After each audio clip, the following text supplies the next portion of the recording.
дар шаҳри Хуҷанд дар ояндаи наздик беш аз 50 адад электробус харидорӣ ва мавриди истифодаи умум қарор дода мешавад. Дар ин бора имрӯз раиси шаҳри Хуҷанд Фирдавс Шарифзода зимни нишасти хабарияш иттилоъ дод. Ӯ гуфт доир ба ин масъала аллакай нақшаҳои мушаххасро таҳризӣ намуда, маблағҳои лозимаро низ ҷудо кардаанд.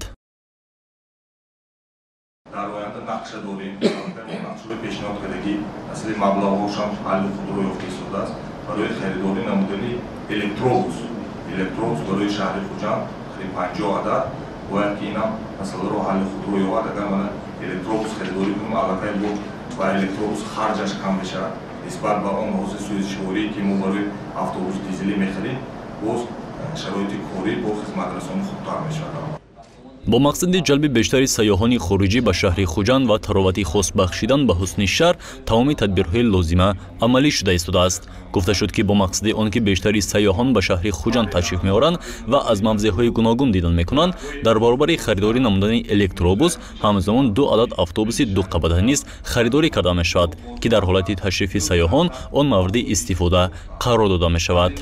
ҳам электробус, ҳам барои шаҳр, барои сайёҳон 2 адад автобусҳои дуошона ки барои ҳамин сайёҳоне ки имрӯз хориҷи кишвар меоянд хизматрасонӣ мекунанд. имрӯз дида истодем ки барои сайёҳон тамоми шароити имкониятҳо ҳаст.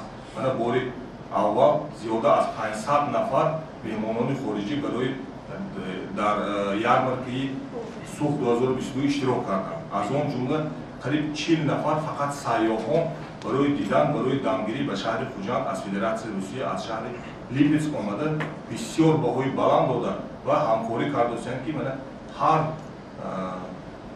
2 ҳафтаи як бор як рейс дар оянда ташкил карда бо ҳавопаймо омада мана ҳамин шаҳри Хуҷандро дам мекунанд. ҳамзамон дар нишасти хабарии раиси шаҳри Хуҷанд ба таври пурра фаъолият набурдани автобусҳо низ мавриди баррасӣ қарор гирифт. масъулини нақлиёти шаҳри Хуҷанд сабаби шумораи ками фаъолияти автобусҳоро ба кам будани сокинон рабт доданд.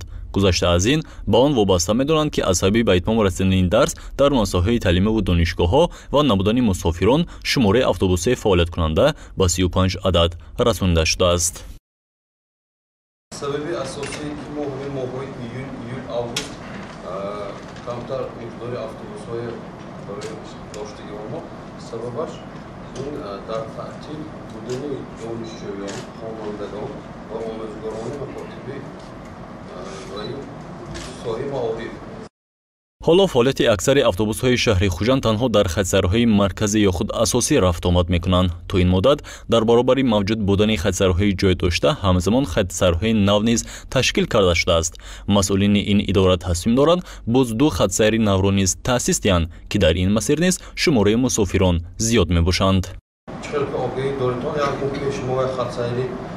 дигара хатсайри рафи 5 барқарор кардем галамайдон панҷшанбе галамайдон дар нақша аст ки аз санаи пас аз 20 ҳамин моҳ як хатсайри дигар хатсайри 7 34 лочин балабан бо ости кӯчи Юрий Гагарин кӯчи шаҳр панҷшанбе самти беморхонаи маркази вилояти Умера ва як дигар нақшамо ҳаст ки шуд 12 34 як хатсайри дигар то 1 сентябр 2 хатсайри дигар барқарор карда мешавад.